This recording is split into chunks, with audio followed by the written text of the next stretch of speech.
Para la oficina de Barcelona del Club de Roma, para la Fundación La Caixa, es un honor y una satisfacción tener hoy la oportunidad de darles la bienvenida a una actividad especial que hemos programado en paralelo con la conferencia internacional de la IAPS, que para aquellos que no estuvieron, es la segunda vez que se celebra en Barcelona, si no estoy mal informado. La anterior fue en 1982. O sea, tengo la esperanza de que la próxima no pasen 40 años más, que la tengamos un poco más pronto, dado el enorme interés que tiene esta conferencia.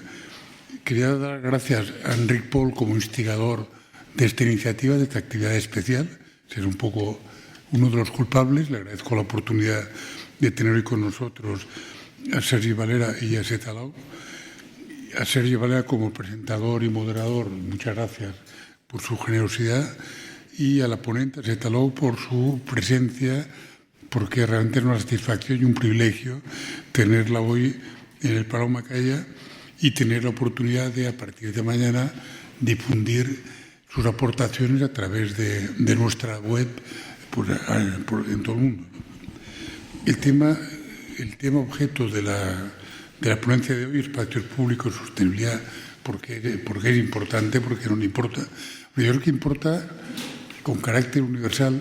Quizá nos importan más a los mediterráneos por razones históricas, culturales, o sea, nuestro atavismo, entre comillas, de presencia en el espacio público, desde el ágora griega hasta la actualidad, forma parte de nuestra cultura y de nuestras raíces, y porque para nosotros y para las personas con una visión más abierta y más interdisciplinaria del mundo, el espacio público es un lugar, o son lugares de sociabilidad, de democracia real.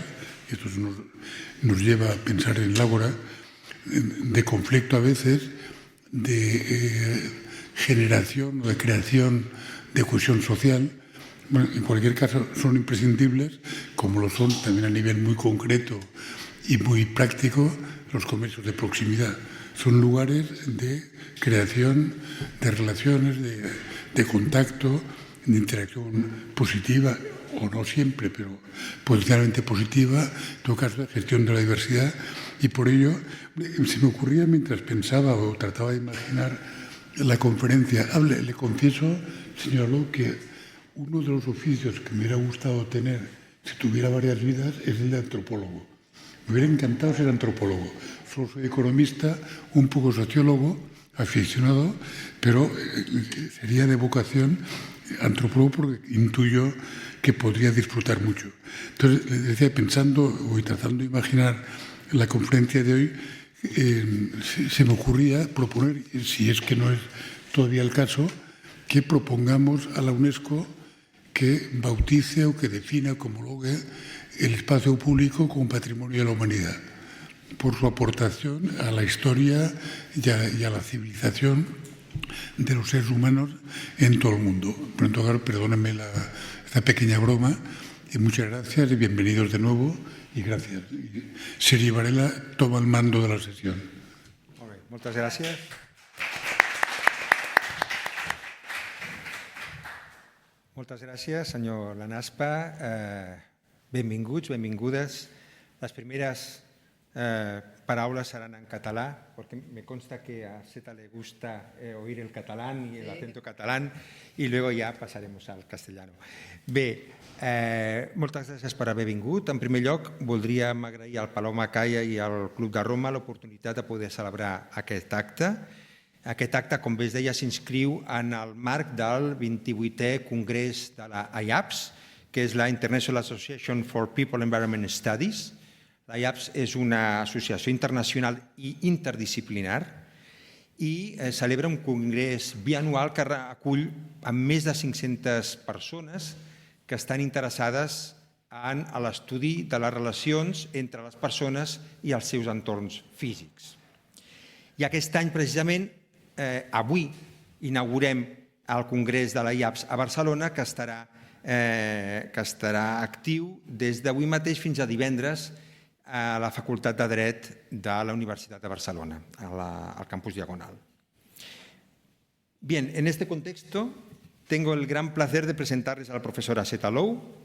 Setalou es antropóloga. Ella empezó su carrera como asistente y profesora asociada de paisaje arquitectónico y planificación regional, de planeamiento urbano y antropología en la Universidad de Pensilvania.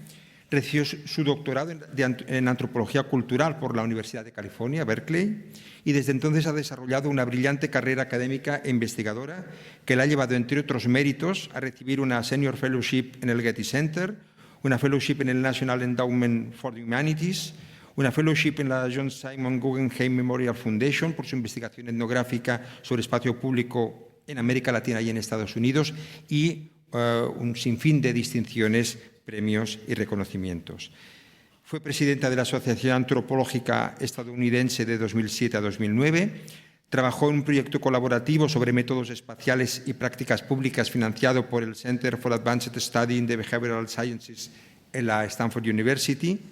Ha sido miembro del Center for Place, Culture and Politics y fue copresidenta del Public Space and Diversity Research Network en el Max Planck Institute for the Study of Religious and Ethnic Diversity en Alemania. Es a su vez profesora distinguida en psicología ambiental, antropología, ciencias ambientales y estudios sobre la mujer, y dirige además el grupo de investigación sobre espacio público de la City University of New York. Setalou tiene numerosas publicaciones con más de 100 artículos, capítulos de libros, conferencias a nivel internacional, etc. Y aunque me es imposible en este corto espacio que tengo asignado poder hacer una reseña de toda su trayectoria, sí que quisiera destacar al menos dos aspectos que creo que son relevantes y además que son dos puntos de interés compartido. En primer lugar, sus publicaciones sobre el place attachment o el apego al lugar con el profesor Irwin Altman fueron una fuente de inspiración para muchos psicólogos y psicólogas ambientales que al inicio de los años 90, como yo, estábamos introduciéndonos en el estudio de los complejos vínculos psicológicos que las personas establecemos con nuestros entornos. Ha llovido mucho desde entonces, creo que es del año 92 el libro de Place Attachment, pero la verdad es que actualmente este concepto es uno de los conceptos centrales y activos y dinámicos en el corpus de la psicología ambiental. Por lo tanto, ahí hay un punto en el que Seta introdujo una idea que se ha ido desarrollando ampliamente y hoy en día es un tema central para todas nosotras. El segundo punto de interés compartido, y creo que es en el que más ella también ha centrado su actividad, es el análisis del espacio público, especialmente en lo relacionado con los aspectos más psicosociales y políticos. El por qué es importante el análisis del espacio público desde estas perspectivas es algo que seguramente veremos en los próximos minutos. Pero yo me atrevo a avanzar que el espacio público es uno de los más importantes foros donde de manera franca y abierta las personas pueden desarrollar sus vínculos sociales y ejercer su ciudadanía, es decir, ejercer la política en el sentido más amplio del término. Y además, y hoy lo estábamos comentando precisamente, creo que el espacio público es uno de los elementos donde se ve más bien reflejado el funcionamiento de nuestra sociedad. Tanto lo bueno como lo no tan bueno, de una manera u otra, para alguien que dedique una mirada atenta al espacio público, reconocerá esos elementos en nuestra sociedad. Por lo tanto, es un fiel reflejo del funcionamiento social. Y en este sentido, tanto por un motivo como por otro, el espacio público es un lugar fundamental, también se comentaba ahora.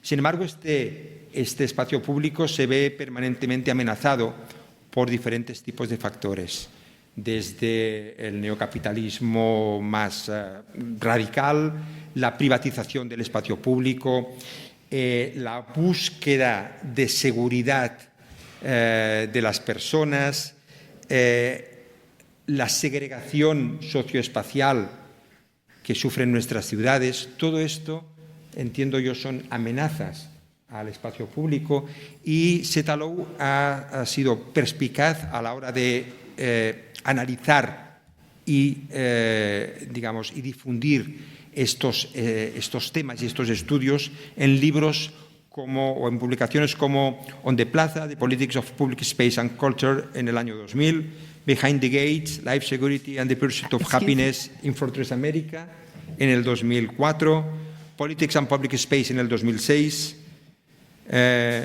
Spatializing Culture, The Ethnography of Space and Place en el 17 y más recientemente Why the Public Space Matters en el 22, Trapped, Life Under Security, Capitalism and How to Escape It en el 24 y un libro que se está cociendo actualmente que es Beach Politics, Social, Racial and Environmental Justice on the Shoreline, previsto a publicar en el 2025, entre otras muchas publicaciones de nuestra invitada. En cualquier caso, muchas gracias, Eta, por estar hoy con nosotros y estamos preparados para poder oír tus ideas. Gracias. Okay. Thank you. Thank you for the lovely introductions. I just want to thank everyone for bringing me here today, to Mr. President, to Sergio, to IAPS, to everyone. I'm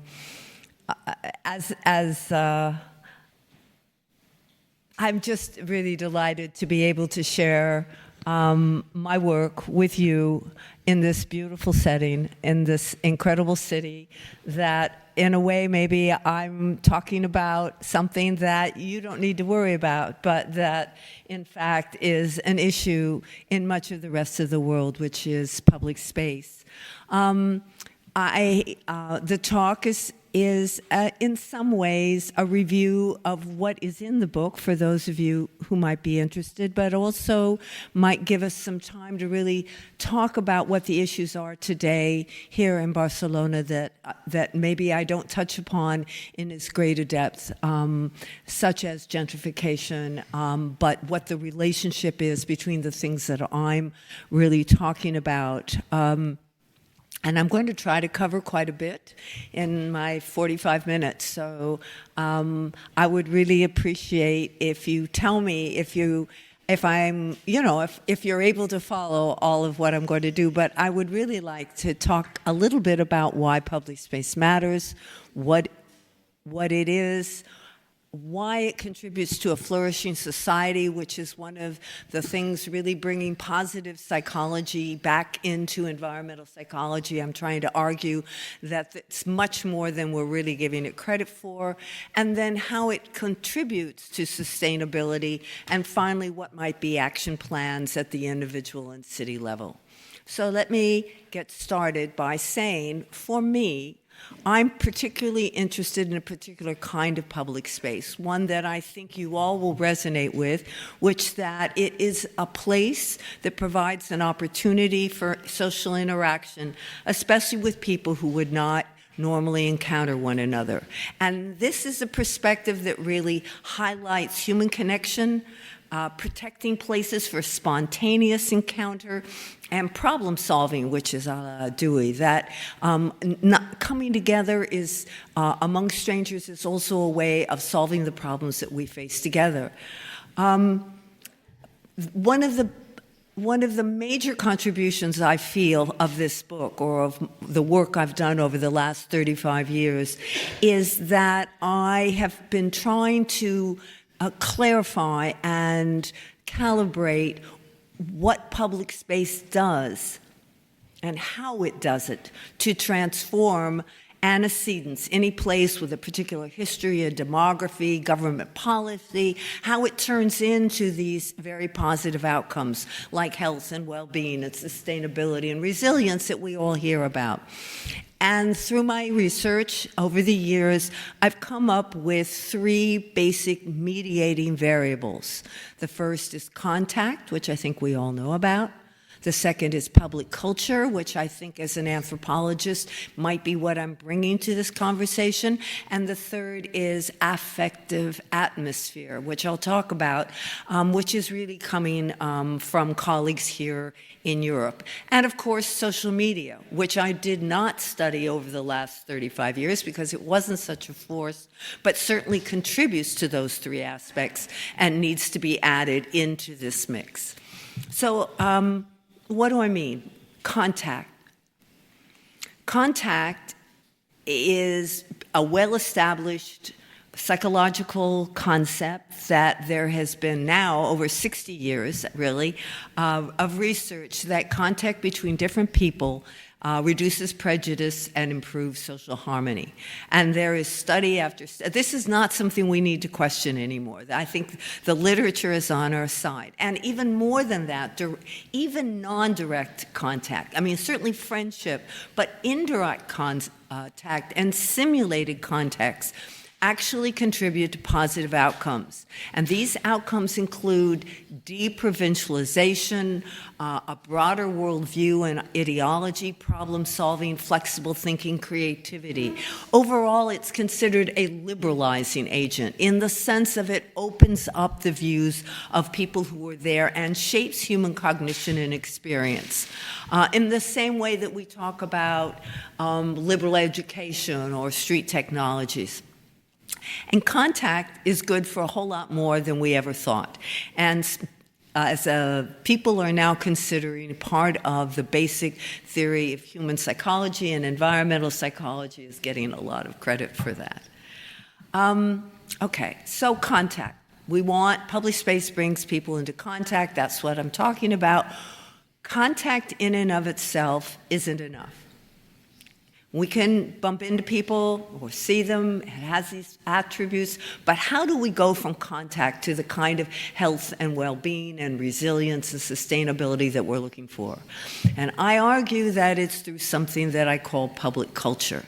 And public culture most broadly is talking about the dynamics of beliefs and values and attitudes that are created through collective association and that are defined by norms of open access. Now, this can include, want to keep in mind conflict, contestation. It doesn't mean always coming together in community building and collaboration and social construction of meaning, but public space mediates the relationship, public culture mediates the relationship of the space with the larger public sphere.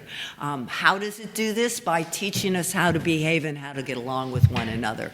It could be as simple as my walking into a plaza in Costa Rica and sitting down and a woman tells me it's Paco's place, that I shouldn't sit there, I should sit somewhere else, and that there is a community there that we get inculturated, socialized into being. And it's that fragile, flexible thing that is created, those sort of underlying rules and relationships that we develop that allow for contact to create something that's a little more sustainable, that you go to a space each time and know how to behave and know how to interact with people in a positive way. And the third piece is affective atmosphere.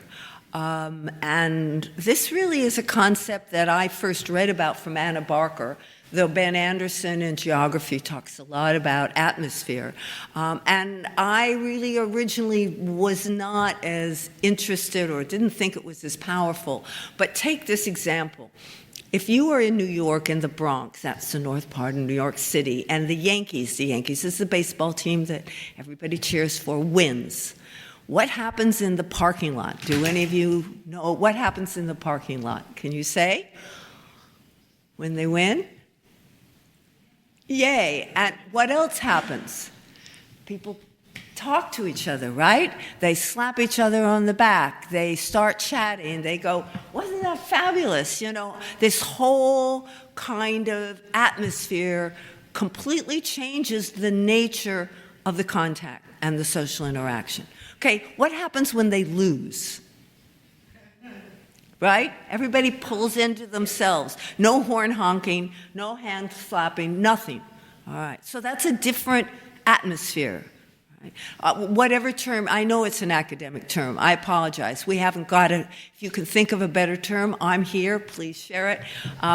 But whatever that is, also makes a difference, that the affective atmosphere of a public space then will, in fact, encourage interaction and encounter and contact in positive ways, encourage the creation of people interacting and creating a public culture, and a very negative one can in fact pull people apart, right? And so these three components plus social media then of course is feeding into atmosphere. You've read about a place, you hear it's dangerous, so maybe you worry. But basically these are the three components. And if you want, why I start here is that it, to me, is fundamental to understanding the benefits that we're going to now talk about that public space offers us, that, you know, there is no other public resource that has as much positive effect as public space has.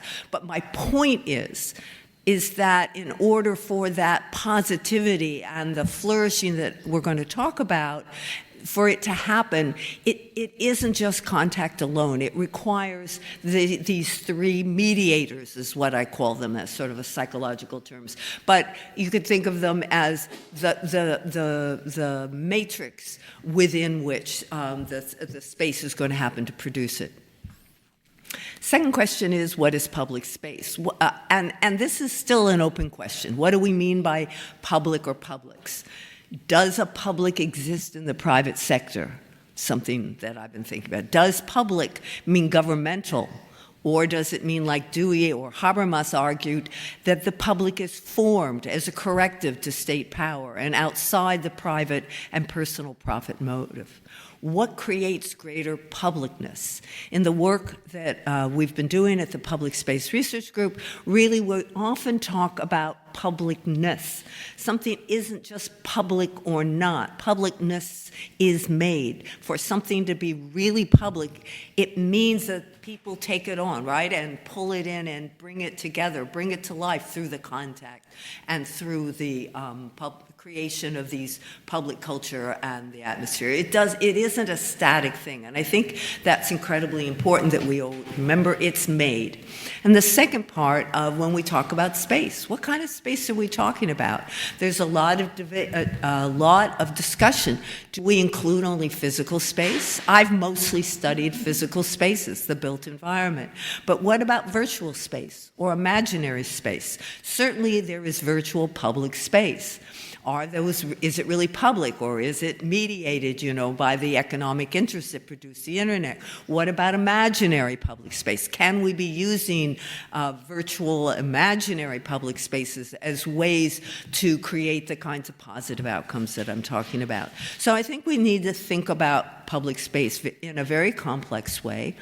And we need to actually begin to use a multi-dimensional definition. I think that one of the problems that those of us as academics, and again, this is a public audience, so I'm not speaking to all of you, but those of us who study it need to be a little clearer about what we mean, because there are incredible number of variables that change the nature of the public space that you're looking at. And to be a researcher or a community member or a mayor who wants to change a public space, I think you need to understand the nature of it. What are the physical and virtual aspects of it? What size, shape, location? I mean, La Placa de Catalunya is of a scale that is not a placita in a neighborhood. I mean, something as simple as that, an issue of scale and shape and location and how digitized it is. How is it owned?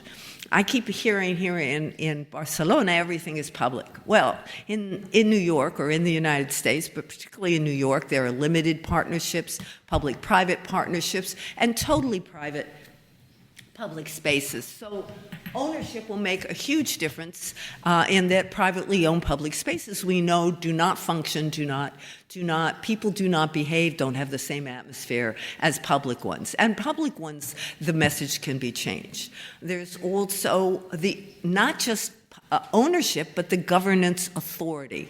Again, I've just learned that the BID, HOA, SIDS, I'm not going to go into it. These are all different governance mechanisms that are being used currently in the United States and in the UK and Dubai, but obviously not used here in Barcelona. But these are constructs, these are little governmental you gave me a word. How did you say it, Sergio? A kind of small governance, a neighborhood, a local governance structure that has the power to tax and that changes, again, how the ownership is enacted. So they decide the rules and the regulations and can change tremendously how a public space functions.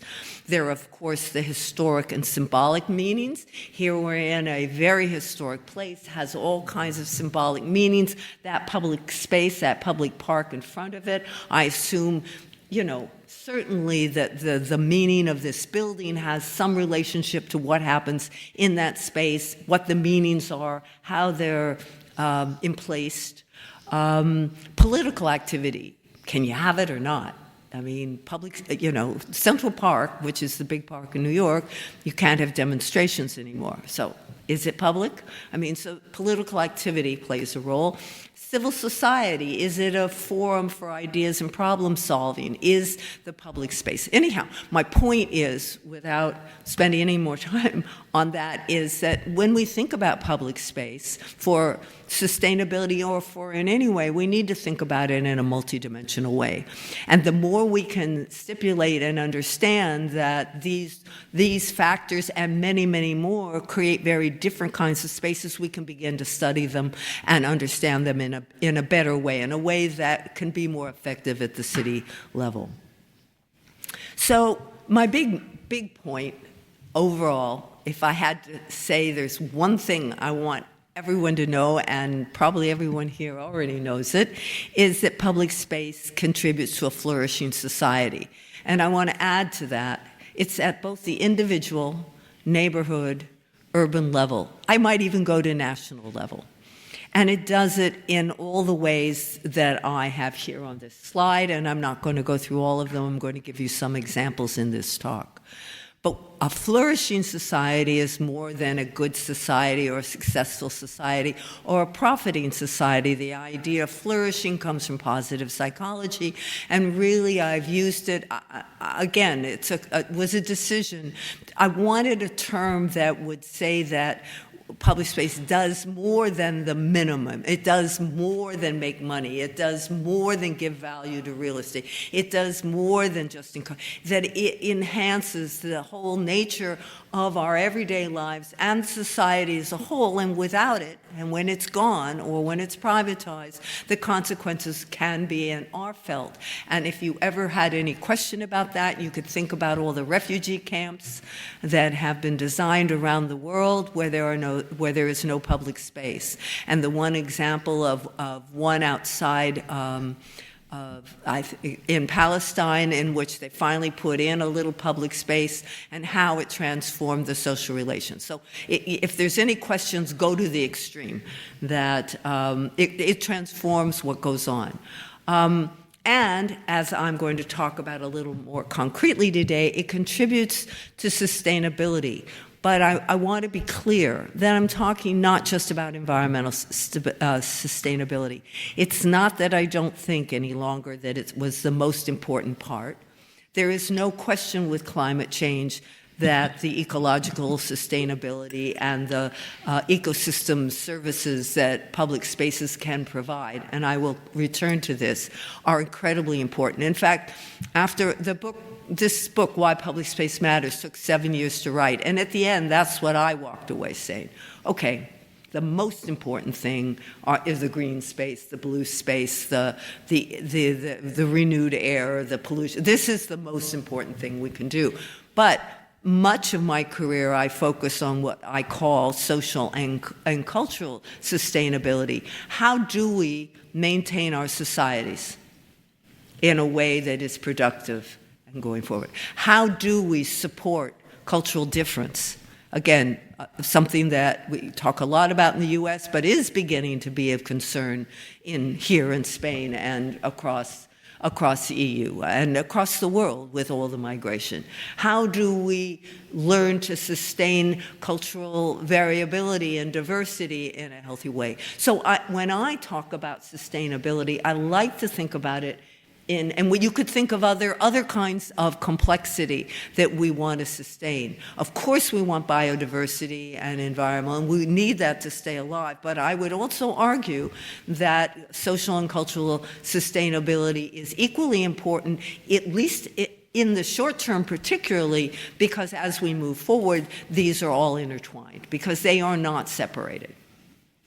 And I've highlighted here on this slide just some of the things I'm going to touch upon of how public space contributes to cultural identity, collective memory, resilience, ethic of care, contestation. I'm just giving you some examples.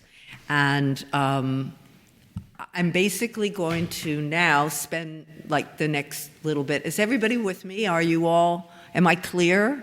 We all have a definite yes, all right? And you've got this little theoretical thing, whether you like or don't like with it. I want you to understand how this works. Okay, so now I'm going to move from this to some ethnographic examples. You heard I'm an anthropologist. What do anthropologists do? Well, we go and spend a lot of time mapping and observing, doing participant observation, interviewing, studying the history, all kinds of things. The Public Space Research Group, along with Javier, who is sitting here, Otero, and my graduate students over the last, I don't know how many years, it's been a really long time, have been doing studies in parks, in national parks, state parks, city parks, mostly in the Northeast, and I, of course, have worked on my own in parks in Latin America. But anyhow, this book and these examples are kind of summaries to give you just a glimpse. To answer the question is, how does a public space produce this good or this? How is it that social justice and democratic practices are so important? So I'm going to start. Let me take a sip of water.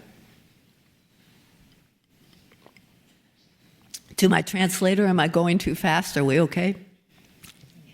Okay, fine. Okay, so Jones Beach is one of my favorite places in the world. It's on Long Island. I live on Long Island. Some of you probably know I'm a real beach fanatic and open water swimmer, so that's why I really love it. I'm from Los Angeles, a little detail, which is beach. That's what you do. You go. So it gives you some context. Anyway, Robert Moses is a very famous urban planner, commissioner of Parks and Recreation and of Transportation in New York, and he did a lot of things that many of you might have read about, those of you who are students, that were negative. He tore down neighborhoods, he put up highways, but he also created a state park system, one of which was to create Jones Beach.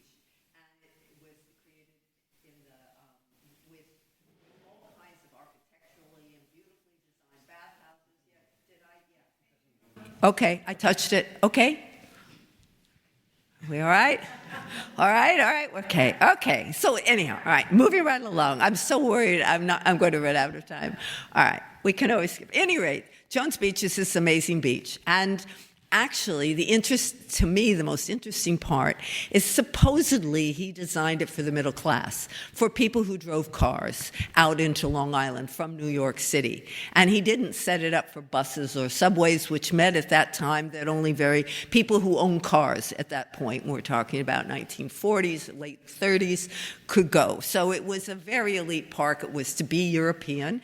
And the people who worked there were like on an ocean liner. And it's all Art Deco, actually. It's all Art Deco with round portholes. It's quite a place. At any rate, it was meant to be a kind of elite, beautiful spa. Today, however, everyone can get there, and it is the place where people can come together and say things like, "This is America," said a man from the Bronx. At Jones Beach, there's a friendly crowd. People are out with family and friends, and it's a diverse place. I feel welcome here. And another person says, who was originally from El Salvador, the first time I visited this park with my wife, I felt like I belonged in this country. We played in the ocean with hundreds of other folks. Somehow this made me feel special. Recognition of difference. Again, I'm not going to be able to talk about all the factors that I'm interested in here, but I think that there are certain values that relate. The first having to do with social justice, having to do with belonging. A second is a recognition of difference that create the kinds of democratic practices that at least we hope that we can foment. He says everyone should have a chance to access a speech. There are lots of family here. It's pretty lively. Everyone gets along. That's what New Yorkers are. Tolerant. Again, this idea of coming together, being together. A group of young Southeast Asian Indian men from Valley Stream, which is a suburb not too far away, concur with the view that the park is inclusive. One of the members of the group says, there are more brown people playing ball and hanging out. It's getting more animated. People do not look at you because of your color. Now, I understand that race is not an issue here in Spain. I'm speaking to an audience. But in the United States, the color of your skin, race plays a huge role in whether you're included or not included, whether you belong or not. So to have a place where everybody is and you no longer think about that is a kind of democratic practice and a kind of a social justice quality that many of us in the United States at least look for. And there's an ethic of care that is fomented there. What do I mean by an ethic of care? And here we go. When you're walking in the park, you feel you're walking in something great. And a park goer describes how they care about this site. Why? And, you're in something great. You want to keep it. You want to take care of it. Not only do you want to take care of the physical environment, you want to take care of each other. And this ethic of care can really be communicated, and there is a sort of new theoretical area, the caring democracy. Again, I don't know if it's very popular here, but it's become very popular among my students, caring democracy and what that would look like. And here in Joan's speech, advocates, friends, workers collaborate to maintain these facilities, which are very expensive to maintain. And this is a state public park, and have worked on maintaining the boardwalk. But parks don't just, like a beach, don't just promote social justice. Probably one of the best, most, I guess, we have the most data on, Javier, do you think I'm right, on how it contributes to health and well-being and resilience? I think that has been the focus of the last 20 years of what is it about public space that allows us to have healthier communities? Why do people who live within 3 kilometers of a green space, when you measure their health in a variety of terms or their satisfaction with life, why is it so much higher? How does the physical environment and particularly public space promote that? And to study that, we looked at a walkway, which is between, these are 2 kind of deteriorating, deindustrialized towns in New York, about an hour and a half north of New York City.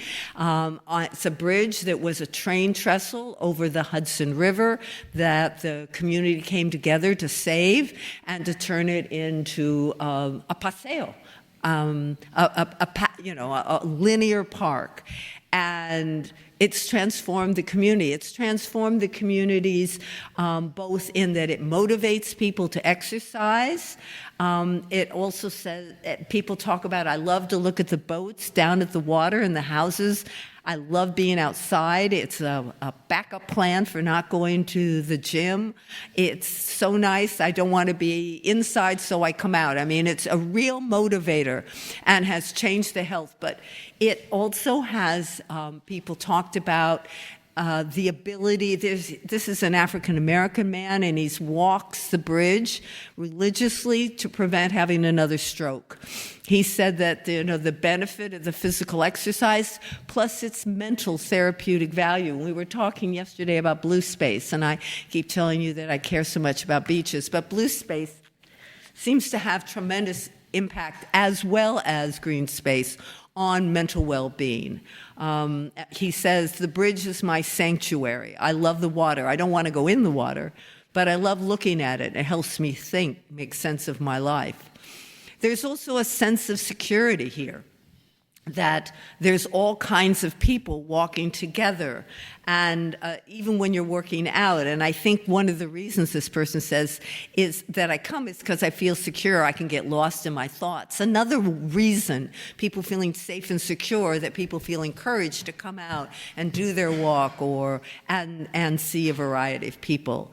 And so a lot of people mentioned the dogs. I went to a park across from my hotel last night, and I found there were all kinds of informal dog parks. And it turns out that there seem to be female gendered dog park collections. And so really you have your own form of dog parks, no railings, but it was incredible. It was called I can't pronounce the maternity. Sí, maternidad, the park was. So anyhow, but she's saying the same thing here. She's saying the dogs are friendly. I pet them. You go to a different park. I used to be afraid of them, but here some are jogging, some are with dogs. This whole idea of a sense of security, including the dogs. I thought of that last night. And most important is resilience. These two towns, as I said, were having hard times, high crime rates, unemployment from deindustrialization, from changes in the economy on the Hudson River, and people pulling together in that community to restore that train trestle into a walkway brought the whole community together. And as one person said, Poughkeepsie is a place that is overlooked, but democracy works.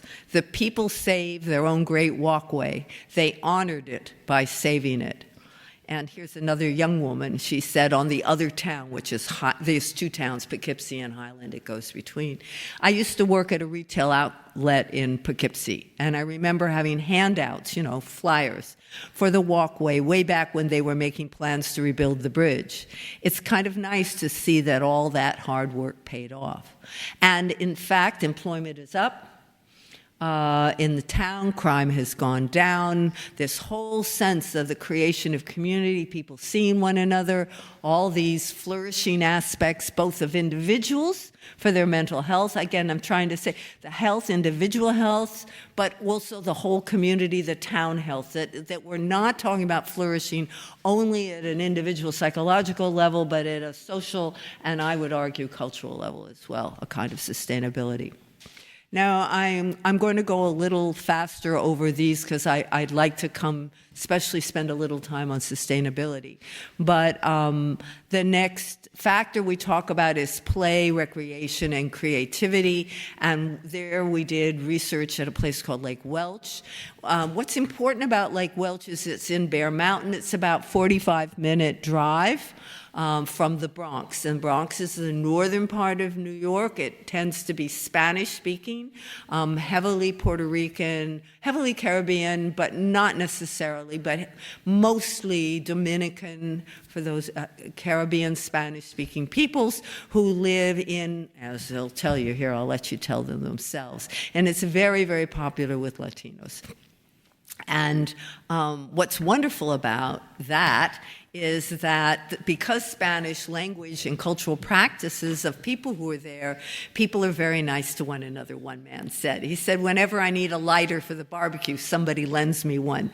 This place has many Latinos, so we gravitate towards them, and we hear people speaking Spanish. It's a normal human interaction. And he says, it's one day where we can come for one another. And a Jamaican said, I see families and children and people playing. It's a good, happy place. And people thought it was important. But one of the things I need to get everyone to think about is this woman said, we live, here she's talking about relaxation, we live in very small spaces, in small apartments with narrow streets.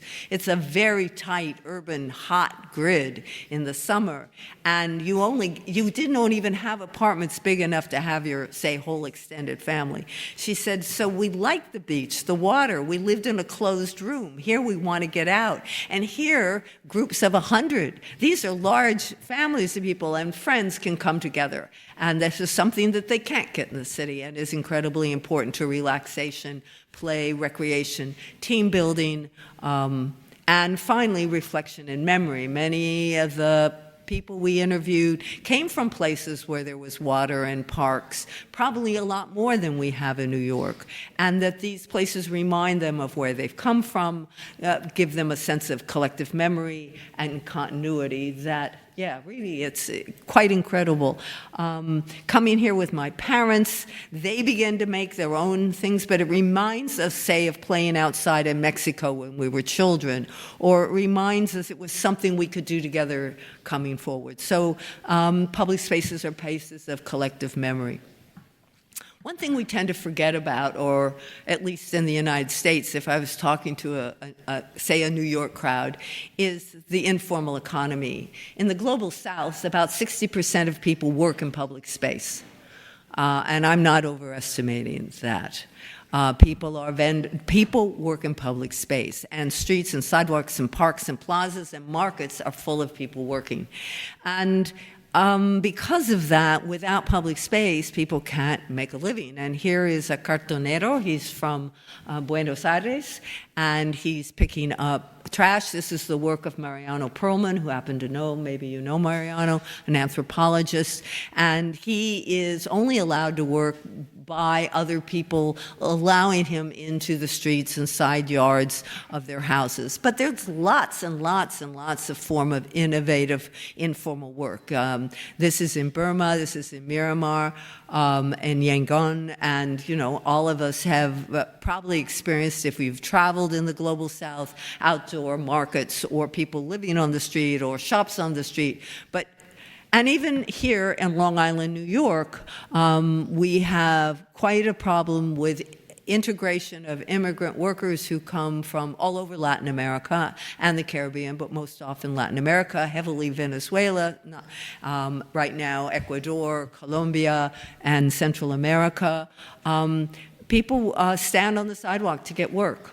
And there's all kinds of contestation that they shouldn't be able to be on the sidewalk.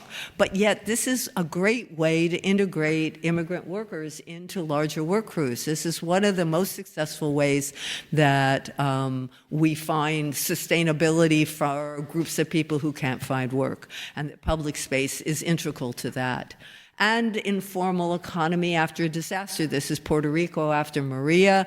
These are public spaces that were used to grow food when there was a food shortage, something, we need to remember. You mentioned place attachment. Of course, public space foments is a center of place attachment. The Statue of Liberty, Liberty Island, symbols and places have an incredible, both imaginary and very real way of creating belonging and representations of democracy for people. Also, parks and plazas are places not just of attachment, but of cultural representation, which in my work on social justice and democratic practices is probably the most important piece of all. People feel that they are welcome and that they can be there and that there is social sustainability when differences are recognized and represented in the space. And this is an offering it's a Yoruba religious practice. It takes place in Haiti, probably best known as voodoo, and this is a voodoo offering in front of the Grand Bois, which is in Prospect Park, a large park that's near where I live in Brooklyn, New York. And this kind of cultural representation goes a long way to creating place attachment, cultural memory, sense of continuity. Also, though, public spaces create social cohesion. This is post 9/11 in the United States. This is Battery Park City. I know it was a long time ago, but any kind of disaster creates this disorientation, and it was public spaces where people came back, had public dinners, pulled themselves together. Every time that we've had disasters and crises, public spaces can be worked for medical services during COVID. They can work for housing for people who are not housed. They can work for growing food, and they can work for social activities and seeing one another to reconnect the kinds of fragile social ties that are disrupted during during disasters. So social cohesion.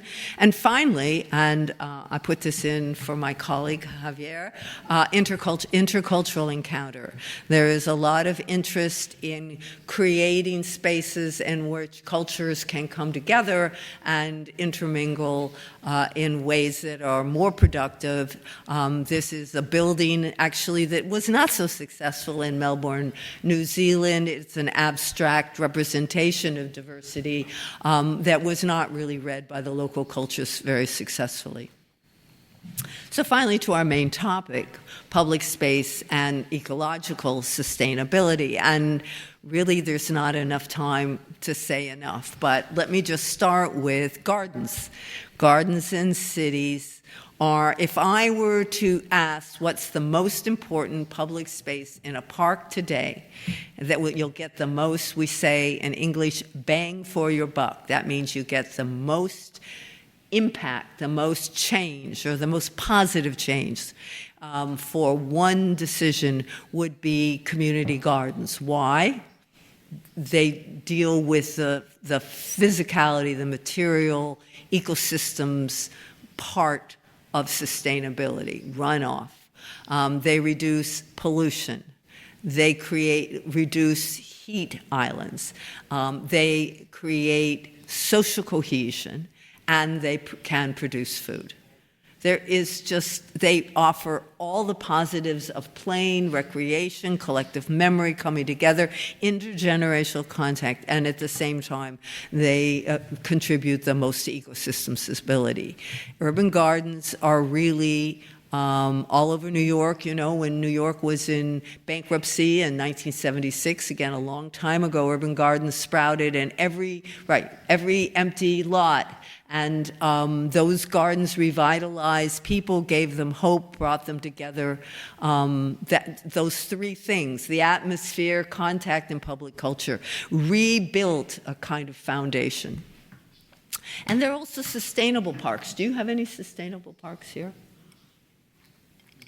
These are parks, this one in Paris, that was designed to, again, recirculate water, again, had certain kinds of biodiversity, uses local materials, but also included community participation.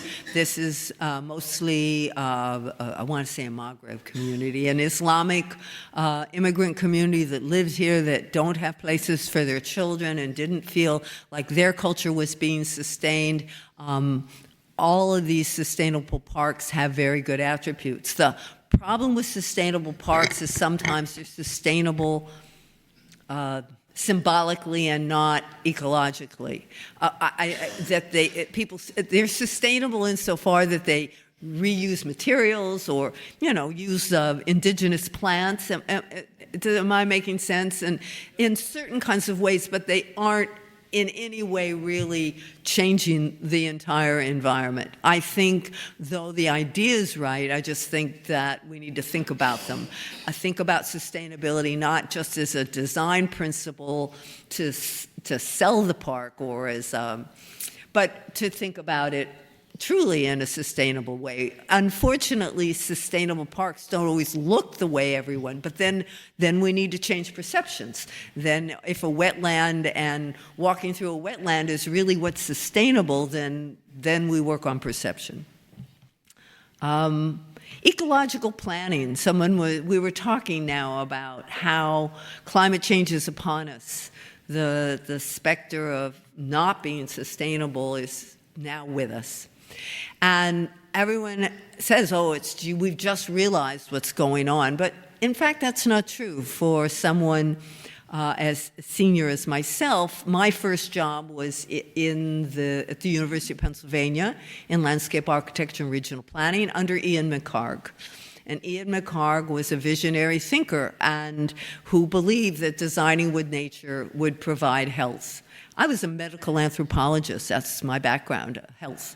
And he wanted me to prove that health came out of ecological planning.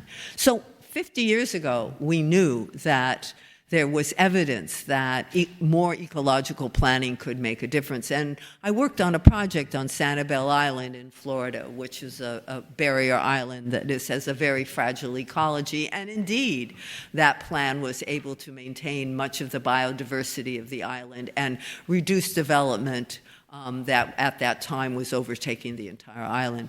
But I think we need to think more firmly, all of us, and advocate for true ecological planning, planning of all scales, again, at the city scale, but moving up to regional scales, and do a much more serious analysis of the geology, the limnology, the geomorphology, as well as the social and cultural impacts. And of course, there's Julian Aguilar's work on, we can't just think about sustainability without also thinking about environmental justice. Often when we talk about sustainable spaces or sustainability, we end up talking about one group winning and one group not winning. It's often not done in a way. Very wealthy communities in general tend to have greater sustainability. I've talked over and over about in Manhattan on the Upper West Side, which is on the Upper East Side, which is a very professional community, wealthy community. There are trees everywhere. And on a day like today, in which it might be 97, the temperature on the ground would be about 87. I know you think you can translate in centigrades for me. Okay.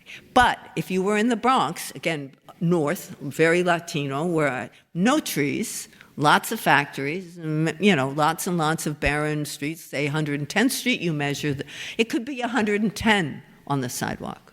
I mean, that big a 30 degrees or 25 degrees difference.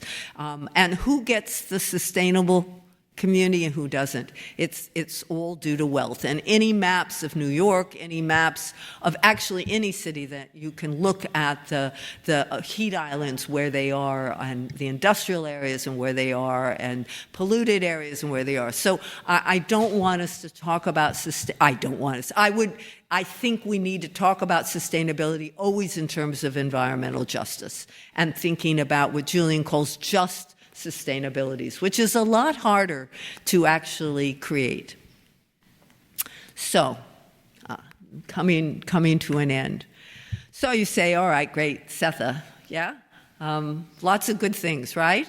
A lot of public space, workers and play and recreation and creativity and resilience and health, social justice. What do I have to worry about? And that's where we have to turn to, that there are threats. I love this slide. You can actually see it pretty well, right? Can you guys pretty well see it? Because, what are the threats? You can, maybe at this point, you can tell me, what are the threats to public space here in Barcelona? I don't know it. You mean, this is from New York. Erasing local histories, losing our cultural symbols, restoring areas and not putting back social functions, inadequate territories for people, privatization, controlled access, exclusive events, over-regulation. If you can see this financialized moral geography, you wonder what I mean. Well, what I mean is people look at you and know whether you can buy a $4 cup of coffee or a €4 cup of coffee versus can't. That who you even are becomes whether they want you in the public space or not. That there is this monetization of who we are and who the commercial entities want on their spaces. So it's fancy term, okay, financialized moral geography. Social justice, unfair distribution of space. That's what I'm going to talk about tomorrow at IAPS. For those who are interested, I will cover some of the material I did today, but I'm going to spend the second half talking about unfair distribution of space, lack of procedural justice, lack of recognition of difference, lack of interactional justice, and give examples both at the individual and the city level, what that would look like. But you can imagine what a lack of distributive justice would look like. And securitization. How much surveillance is there in a space? If a place is heavily policed and surveilled, at least in New York or in the United States, I would say in general, and I would say in Latin America, young men, particularly of color in the U.S., won't play there, right? I mean, or immigrants here might not. I mean, this sense that, having CCTV cameras everywhere. I just took a picture? Oh, in the park I went to, the dog park. I took a photograph of the CCTV camera. It said surveilled, and then all the rules. I took a list of all the rules. It seemed like the dogs were tearing up everything from, I'm not a dog person, everybody. All the dogs are overwhelming the park, and I'm scared of dogs, so I don't know how that would work for me. But, well, to give you an example of someone who is working right now in the UK, came to the US, came to the Public Space Research Group, because she's finding that religious Muslims who come in contact with a dog cannot pray without washing themselves completely afterwards. I didn't know this, and that dogs run freely in parks in the UK. I don't remember the town. It was either Liverpool or Manchester, whatever the city. Something I simply didn't know. And that the mothers who are very poor don't have time to wash their 10 children before they go to the mosque on Sunday. So coming into contact with a dog has this completely different meaning. And so that parks where dogs run freely, they can't go to.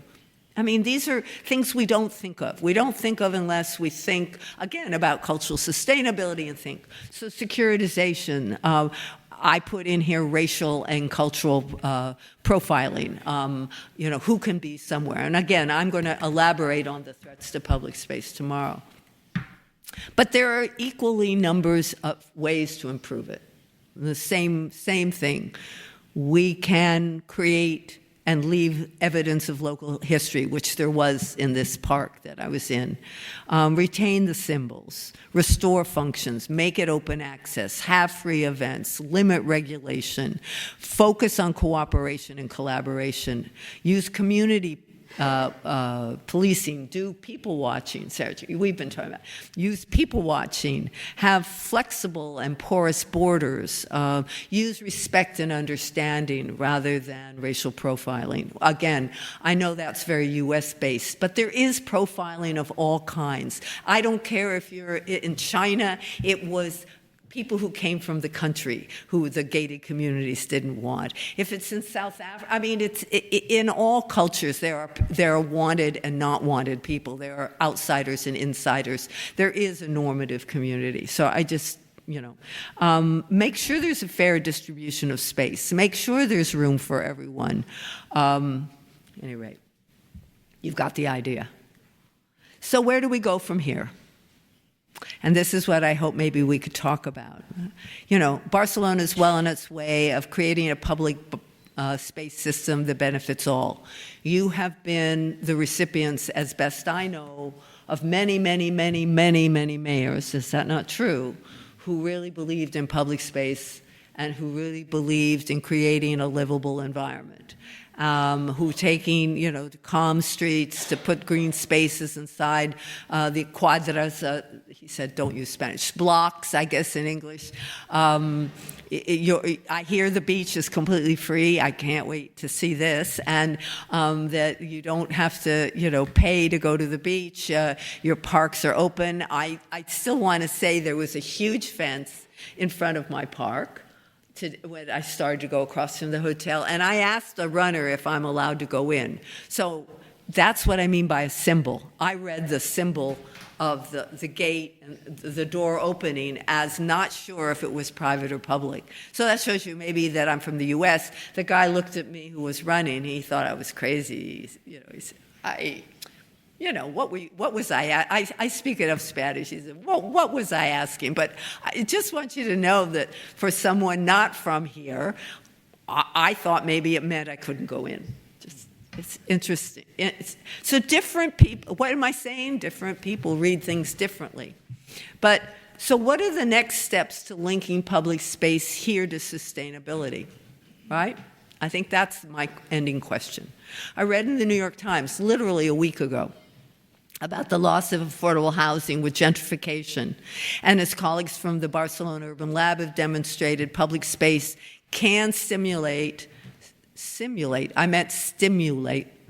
escalation of housing prices and demand.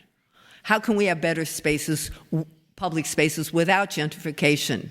I think it's a challenge for us all, but it sounds like right now this is one of the major challenges that Barcelona is facing, where many of the things that I've talked about, possibly the informal vending, I don't know, I haven't seen many people on the street, so I don't know what the issue, how much public work happening on the sidewalk. I don't know the answer to that. There's some of the things. But health, I know you have, and social justice and democratic practices you work on actively. But are there some of these issues that of social justice or on the issues of gentrification and affordability, this financialized moral geography that I used?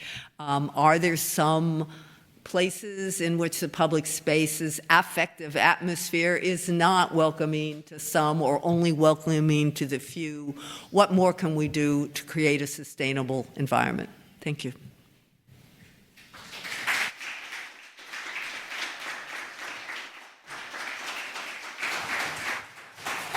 Thank you so much, Zeta, for your presentation.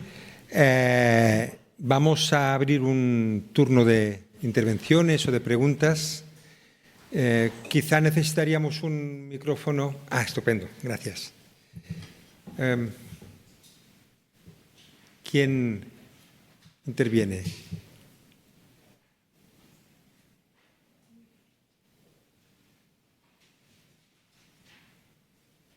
Bueno, mientras vais pensándolo, realmente es bastante dramático, pero cuando nos contabas las amenazas del espacio público, es que en Barcelona son las mismas. Es decir, realmente es un problema, yo creo que de las ciudades en general, todo este proceso de privatización, de gentrificación, de miedo y de búsqueda de seguridad. Y yo no sé en qué momento hicimos algo mal, porque como seres sociales, los seres humanos nos sentimos más seguros con otros seres humanos, pero actualmente la presencia del otro, la presencia del diverso, es visto más como una amenaza que como una oportunidad, ¿no? Entonces, yo creo que ahí hay un trabajo muy importante en el que precisamente el espacio público puede tener un valor fundamental, porque muchas veces, no sé cómo lo ves tú, pero muchas veces ante la diversidad la gente tiende a segregarse y a encontrarse seguro entre sus iguales, ¿no?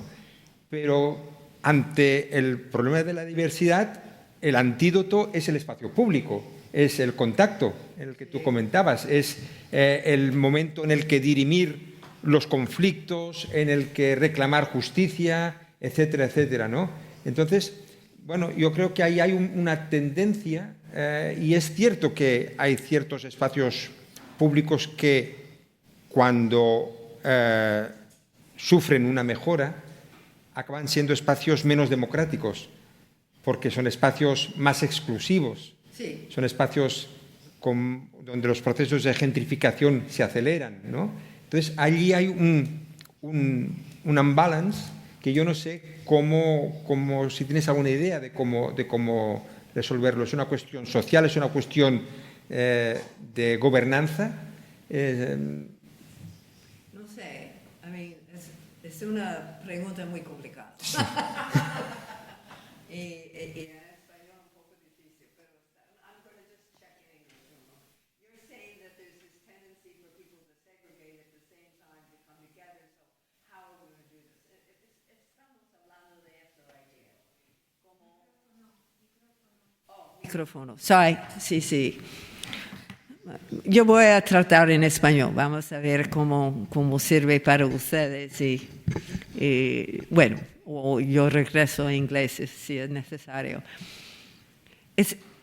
Para mí, los espacios públicos lo más que tiene lo más subsidio son ellos que sí tienen lugares donde la gente puede estar separada con gente como ellos. Puede ser por cultura o por actividades. Nosotros no estamos hablando solamente de idioma ni grupos unidos o de clase, también puede ser grupos que quieren hacer la misma cosa al mismo tiempo. Sí, eso es, pero sí podemos acomodar todos y en lugares más o menos separados, pero al lado a uno a otro, y tener lugares y eventos y actividades que mezclan gente al mismo tiempo. En esta forma, yo creo, hay el remedio. Como estamos hablando como familias, con niños, todos los parientes quieren tener educación para sus niños, quieren que los niños jugar. Los niños no saben quiénes son cualquier persona, quiere jugar, quiere hacer actividades. Entonces, do you want me to speak in English? Okay, no. Okay, it's all right. Is it an English issue? All right. See, I think that they don't understand Spanish. That's why I think they left. So, all right. Do you want me to speak in English and then he translates into Spanish? Yes. Okay, that's what I'm going to do. Okay, John, you're on. What I was saying is that there is no perfect solution, but I am arguing very much that any kind of liberalization or improvement in the social relations that we currently have is got to confront the fact that people do need to come in contact with one another, at least see one another. They don't have to be friends. Actually, the literature says you don't have to, in fact, even talk, but to know that this is a pueblo es el pueblo. That means the city, the town is the town. That we are the people. That we see ourselves as a nation or a city or a neighborhood. In terms of social interaction, it's true. People are more comfortable with people. They speak the same language. They have the same customs. I talked about Lake Welch, where all the Latinos can be together. Why do they love it? They love it because the kids can run from family to family to family and learn to be socialized in this very safe setting. That's not so easy to do on a New York street, as you can maybe well imagine, where there are all kinds of different people who might treat their children in very different ways. So, basic things like socialization require a certain amount of, I don't like using separation or sense of safety or context. And safety, the sense of security that people keep looking for. I mean, everyone talks about being so fearful. When we talk about fear, we are talking about not knowing others. We are talking about a lack of familiarity. Again, the literature is very, very clear that social relations, knowing one another, is the best way to reduce a sense of fear. There is nothing else that works as well. Not police, nothing. That in the most dangerous neighborhoods that have been studied in New York, early work, 1987 by Sally Mary, I don't remember the title, but Sally found that this was a Chinese, African-American, white housing complex with lots of crime, real crime. I mean, but as soon as neighbors knew each other across those groups, because again, there were language differences, class differences, and in my case, what were perceived racial differences. I'm not saying they're real, I'm talking about social categories now. That there reduced fear. And with the reduced fear, there was increased understanding. So I'll go back to what I was saying. I think the very best public spaces do accommodate groups being together. Hasidic Jewish women in Prospect Park want to be with their children away from men. They don't want to be seen. Islamic women, similarly. Actually, they don't mix so well, as we know from world geopolitics. So it's good to have places to pull back, to go back. Dog parks actually do really well. Some people, I'm saying, don't like dogs or are afraid of dogs, like I am, contained. And dog parks bring together all kinds of people. Children playing in a playground bring people together. A walkway in Prospect Park can mix people without forcing people into intimate relations with one another. And that increases tolerance. It increases, that's what I was trying to say, contact, that contact, just seeing, that's enough to begin a discussion. Things then happen. There are problems in the park, people come together. There's a problem in the playground, somebody falls. There's an issue with, you set up an educational program, everybody comes. These are going to be, it's in everyday life activities that everyone does that we will actually get the mixing. Public space, however, is the forum, the visualization, the representation of the larger figure. Yes? Okay. Are there other questions?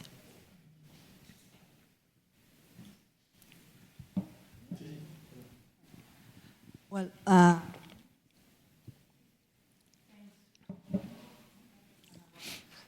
thanks for this excellent presentation. It was really great and for me really inspiring. I'm an architect. And my question is about your last sentence. Here we have a big problem of affordable housing, and we have as well in Barcelona a long tradition in renovation of public space, and now with the superblocks strategy, etc. So my question is, do you have any advice in terms of improving the way to do this improving of public space without making an affordable housing? We are doing some plans in order to contain, but maybe you in New York, that you have a long tradition in planning. We have a long tradition of gentrification. Yeah, maybe you have some tools or some inspiring things for us. I wish. First of all, I'm not an expert, really, in all honesty, on gentrification. Many of my students are, but I'm not. But I'm going to just share a few different ideas. Number one, I just read a bunch of books that argue, one called The Broken City by Patrick Condon. Some new data is, there seem to be really two strategies for combating gentrification, which is really due to land value, not house value, is that you need a system to tax and take some of the value out of the land, to tax the land, and use that for the affordable housing. And the second is there are new zoning strategies that are zoning overlay systems, and of course limited community development strategies that have been used for a long time that do work. The issue is there are lots of people in your city and in my city who are making a lot of money out of gentrification and who want gentrification. I mean, I think that's where we're naive. We act like it just happens. There are people, corporations, individuals, the government itself who want gentrification to increase the value of the city, the competitiveness of the city, the salaries that are paid in the city, the amount of taxes that go on the house value. So then we come back to something called political will. Communities and cities say they want affordable housing, and yet somehow it doesn't happen. Well, that's the politics of the situation, and that is a very different kind of force. And to think that that gentrification isn't being stimulated or fomented by the government, the city government, or the state government, or even the national government, is naive. Or by transnational corporations, which we even have less impact. Okay, so on that side, there's there. But adequate fighting for the kind of taxation of land value, not house value, that where the gentrification occurs, and to limit land speculation, there are strategies. There are new forms of co-ops, there are new forms of limited equity building. There are new forms of zoning overlays that I'm not an expert in, that I can send you to people that are saying within this zone you will not have such and such and such. But that takes incredible amount of political power and concentration. And how do you fight?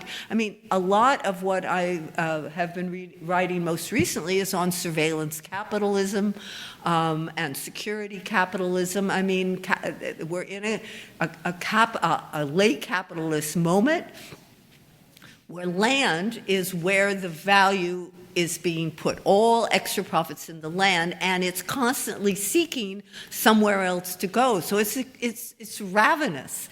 You know, I think of capitalism as this kind of ravenous thing to create more value. That's a very big beast to fight with the tools we have. At the same time, however, I would say Barcelona's doing everything that you can be doing. I think this idea of having no not allowing B&Bs or not allowing people to rent their houses would be incredible. If that really happened, did that happen? Is it real? If it's real and it's going to be really enforced, that would wake everyone up. And then too, your cuadras, to link them. I feel like the most important thing that cities can do for sustainability right now is have a network, a network, he said, a network of green space, a network of public spaces that are open for wildlife, for water, whatever. And, you know, the way we should be planning new communities or planning in the global south is we should be starting with a public space. We should be starting with the greenways and the blueways. And so we can't do that here, but we can think about the spaces as networks and think of them as ecological, social, cultural, biodiversity networks. And if we connect them all, how will we transform the city? I don't see how we cannot. And you're the city, Copenhagen, a few other examples, are doing it. And the gentrification is being driven by other forces, other than the tools that, unfortunately, our tools are not the tools. So you need to gang up with a bunch of accountants and venture capitalists and, fight for a better climate future.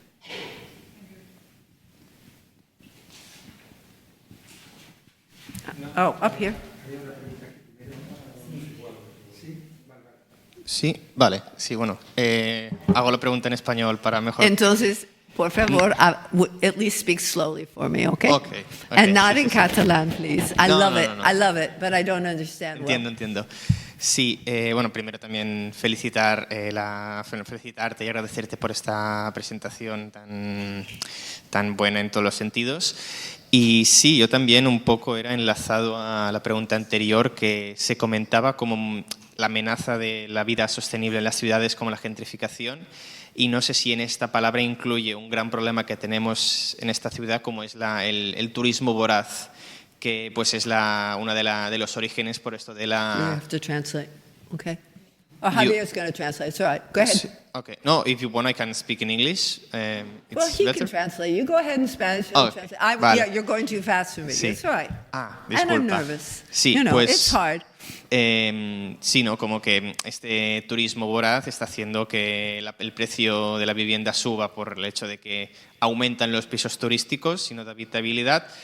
Pero también un problema que se ve mucho más también en mis alrededores es como se está perdiendo lo que tú decías, la cultura de los negocios de barrio, como pues eso, el café ahora en vez de a 1 euro está a 4 euros, se pierde esos negocios de regionales de cultura, etcétera.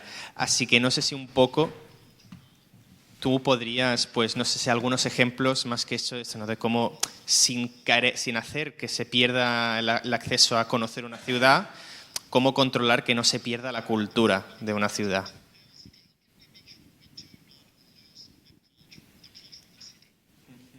Okay, thanks. Yeah, how do we not lose the culture of the city and the push of tourism? If we knew that example, we could sell it to everywhere. I mean, it's not that we lose the culture, you know, it's that the culture gets marketized. In other words, that, I mean, maybe we should talk about it in 2 ways. With a capital C culture, like, you know, and maybe a small c, you're talking about the social relations within the neighborhood. Am I right?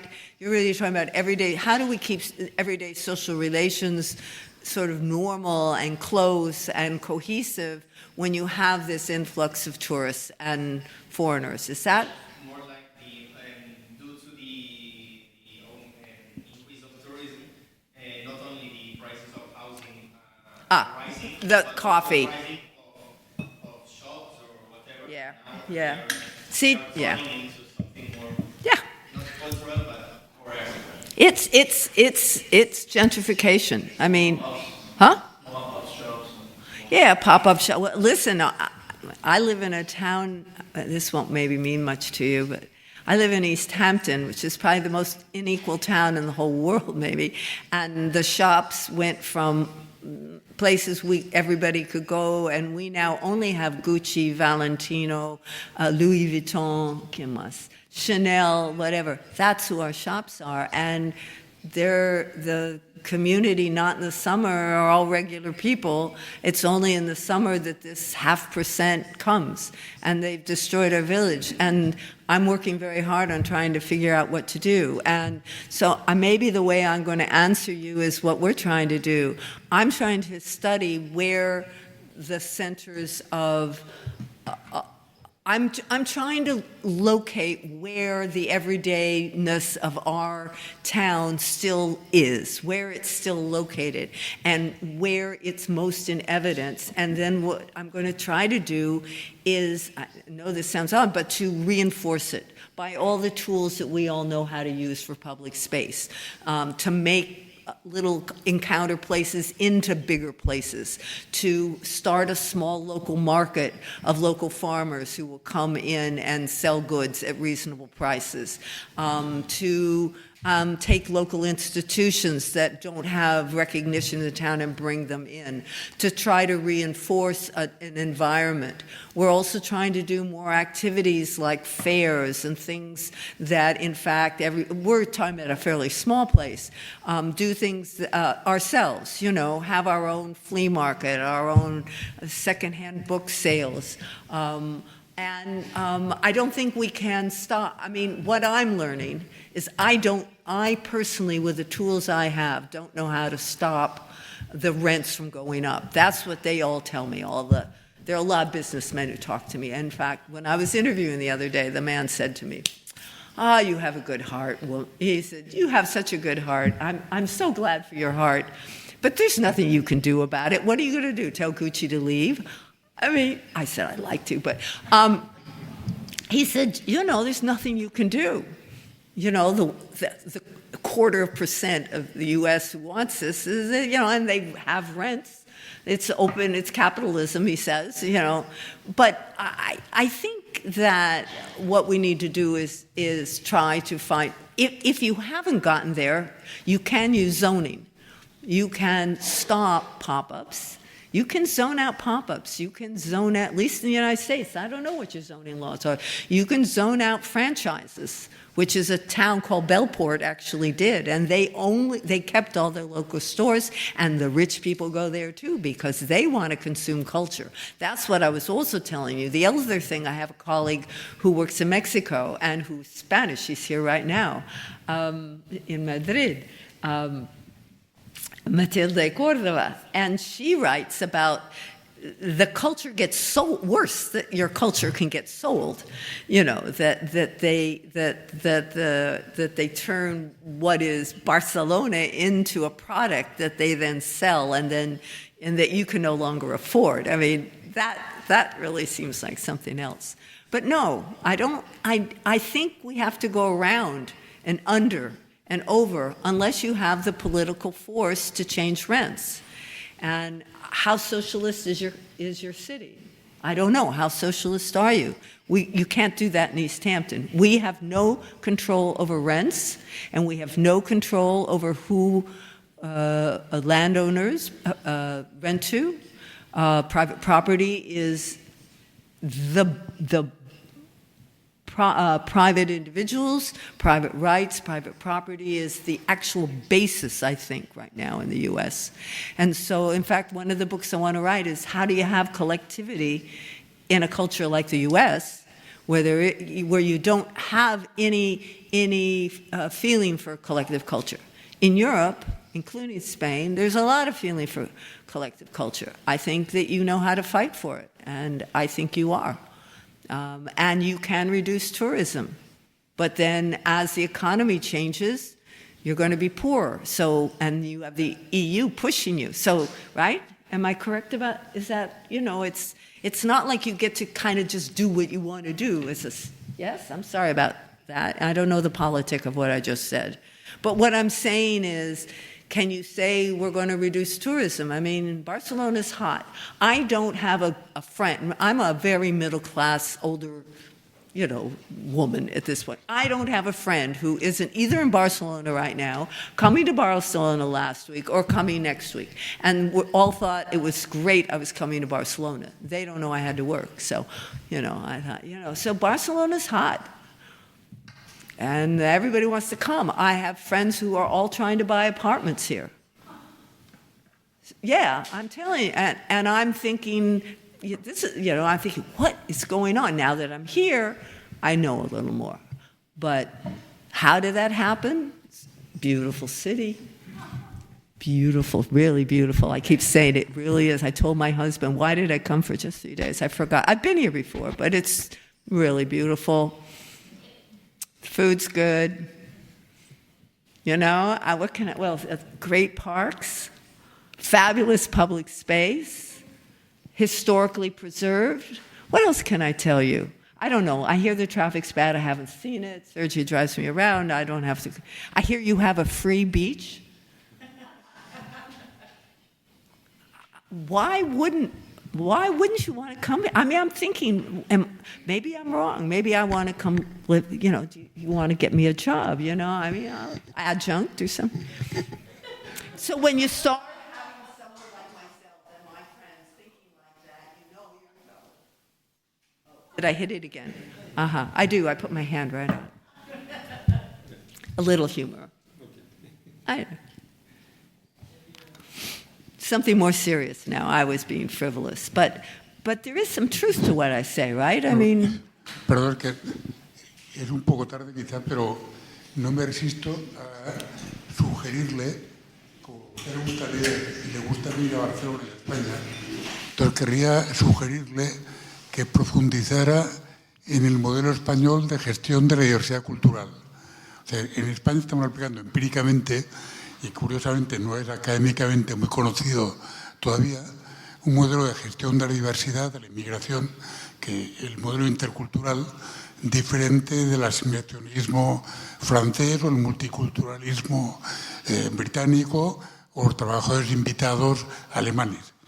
Aquí es otro modelo en el cual la interacción positiva es una de las piezas básicas.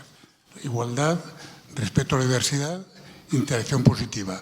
Y hay ejemplos muy estimulantes, la semana del comercio en Logroño, entre comerciantes nativos de toda la vida y comerciantes inmigrantes recién llegados, o el diálogo interreligioso, la participación en Tenerife y cómo las comunidades de orígenes diversos interaccionan, y no solo en comidas típicas del lugar, que esto está muy bien, es muy bonito, pero un poco simplista, sino en temas más profundos.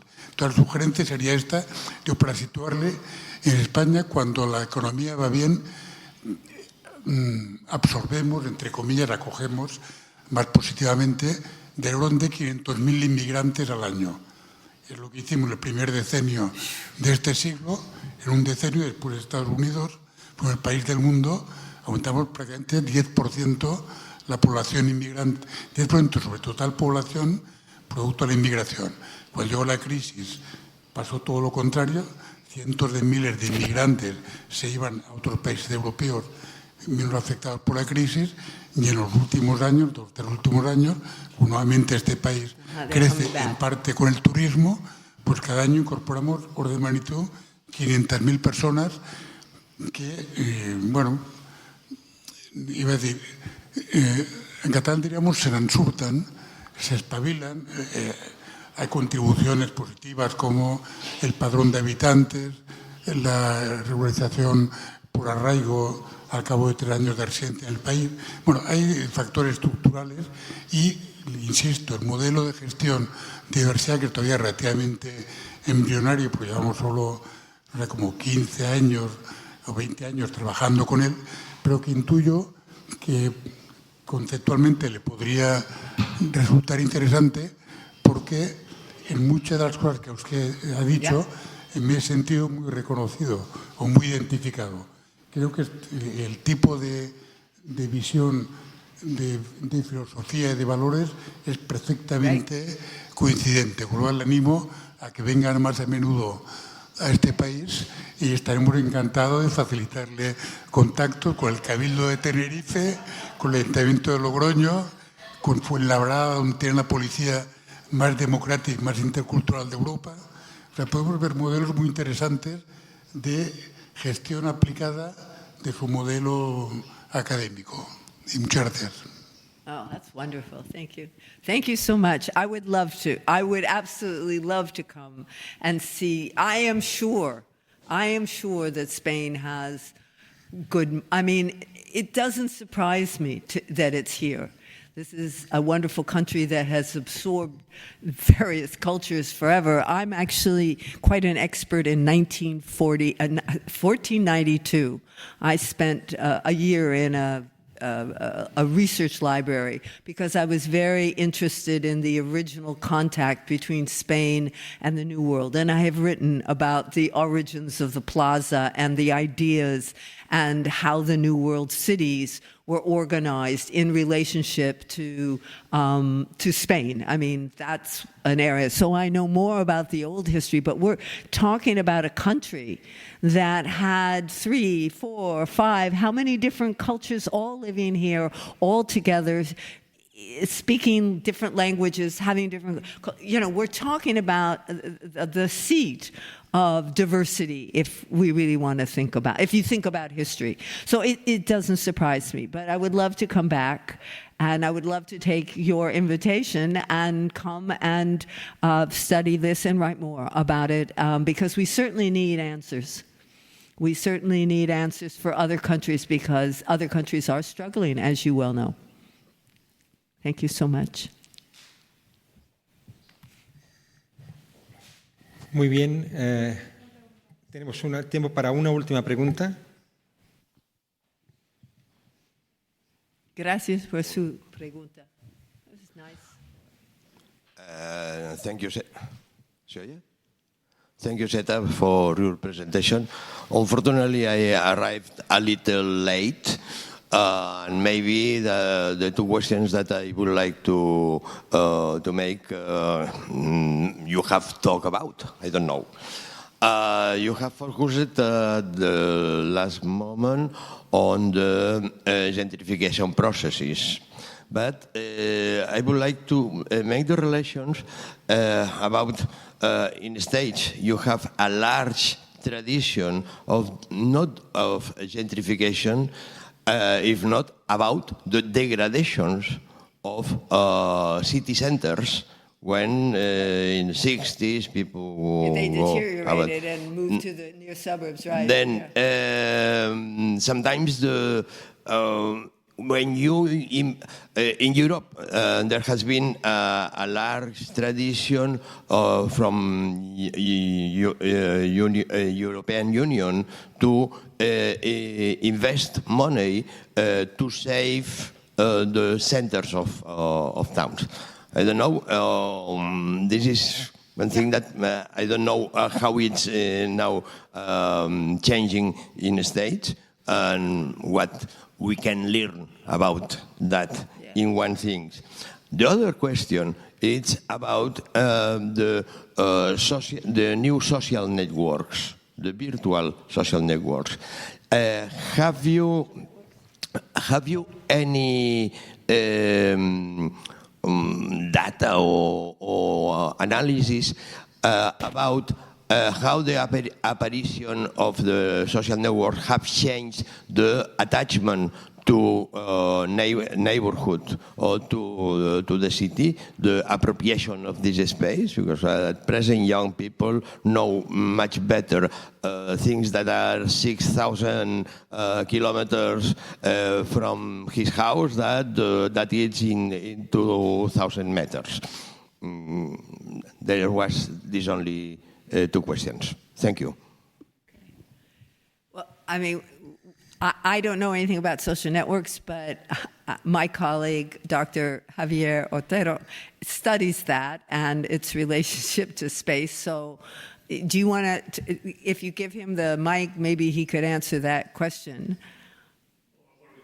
Or we can talk, you could talk after. I mean, I have run now at least 3. During COVID, I ran a series of classes virtually on hybrid ethnography and on ethnography of the internet and of the use. I have colleagues in Moscow, a close colleague in Moscow, who does almost all her studies of sentiment and public space using social media, and is very, very expert. I have really left it to the next generation to be doing the kind of analysis. It certainly has an impact. It's certainly a great research tool. I think we don't yet exactly know. I think it's an empirical question, and what I think is happening is I think we're all trying to work on it, and some people more so than others. I would probably not, because I practice ethnography, and even if I work online, I work ethnographically. That means I try to understand the community building online and the cultural discourse online, but that the relationship between what's being online and what is happening in the public space, almost all the students in my classes are very interested in and are looking at it. But I personally don't have a conclusion. Javier, I would turn you over to Javier or to be honest, younger scholars. And I think that they're going to be the ones who are going to find. I mean, certainly this is something we have to understand. We have to understand whether we did try to answer the question of whether virtual space was public or not. I mean, I think that's one of our big questions, and how it transforms things and for whom. We certainly know that virtual spaces and Facebook had a lot to do with protests and can augment public space activism. That's something we know. Your first question is absolutely correct in that the United States has suffered tremendously from the degradation of the interior of towns throughout. And Europe really is the model that spending money on trying to restore the center. Of course, what's happened here and what's happening in the United States is this often restored for tourism, not so much for the local community, and to get that mix is often difficult. It also is complicated by the fact of the kinds of jobs that then become available in this transition from deindustrialization to whatever you want to call the current economy, to the technology economy, to third wave economy, whatever you want to really talk about, that those workers are often different. So then the changing of the main street. But that we have, I think, been successful And lots of people at EDRA at least talk about this, and I don't know so much at IAPS, about the Main Street projects that have been started of revitalization of small towns and cities. But then there are incredibly large examples like Detroit, that the transformation is really quite radical, in which art and literally tearing out houses, creating new public spaces, and rethinking the whole structure of the city within its new economy is necessary. It feels to me that the economic transitions in Europe seem less